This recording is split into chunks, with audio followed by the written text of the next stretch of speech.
Hello, we're still at SPIEL 2023. I'm with Tim Roberts. Hello, Tim. Hello there. Nice to see you again. Yes, and Critical Kid has some interesting new games, so tell me, what do you have now? So, since I did Be Like a Crow, I have created another solo game called D666, and I've also got a couple of multiplayer role-playing games, so I can tell you a little bit about them, yeah? Okay, let's start with D666. Okay, so D666 is a dungeon building game that you play on your own.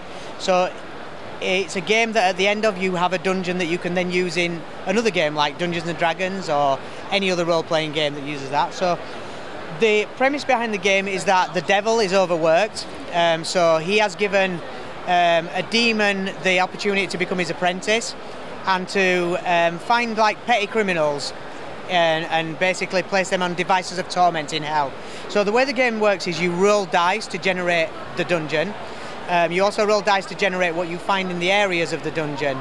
And from there you can decide whether you want to fight those things, try and befriend them. There's a whole range of other demons and monsters that are built into the game. You can create your own, of course.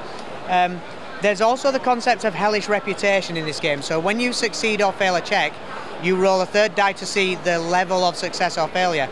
So if you succeed and you do really well, your hellish reputation goes up. If you succeed and do bad, it goes down. If your hellish reputation ever reaches 0, you are kicked out of hell and you have to work in a call center. Okay? Sounds like real hell. Yeah, well, I had to try and think of what was worse than hell. Yeah. And I'm sorry if anybody works in call centers, but I feel your pain. Okay.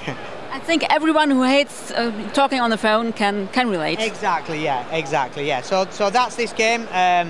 It's a zine game, but we do have it in a deluxe box that comes with all the maps, the dice, and a pencil, a pencil that is actually officially made in hell. Okay? Shall I tell you about another game I got here, yeah? Sure. This is a multiplayer game, so you can play this with one GM and one person, up to 4 other players. This is set in the near future, so it's set in 2045. It's in a world where the governments have fallen and now corporations run the world. They have polluted everything, so it's not too far away from our current situation. They've polluted everything and now they are renting us the masks back, so effectively they've privatised the air.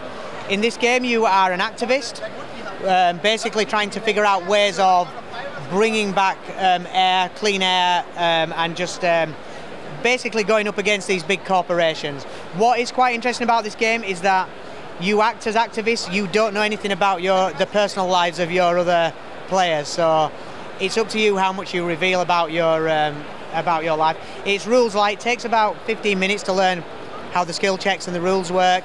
It does come with all the lore that you need and all the background about the area and some maps, but you can easily set this in your hometown. Okay, it's quite easy to set this in your own world. And then I will go get my...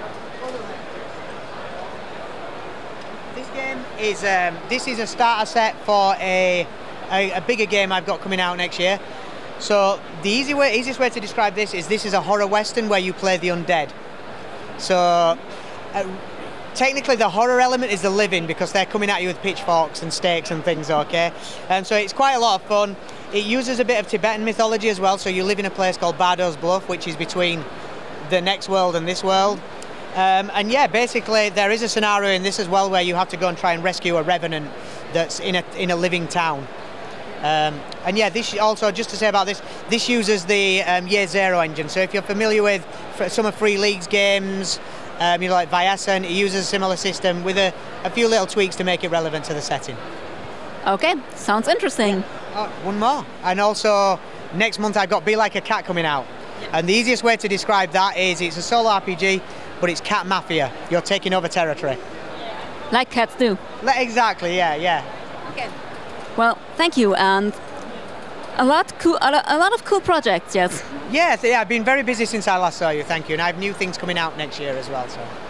Then maybe we'll talk next year again. Yeah, I'd love to, yeah, that'd be my pleasure, thank you. Then, have a nice day and good sales. Thank you very much, thank you.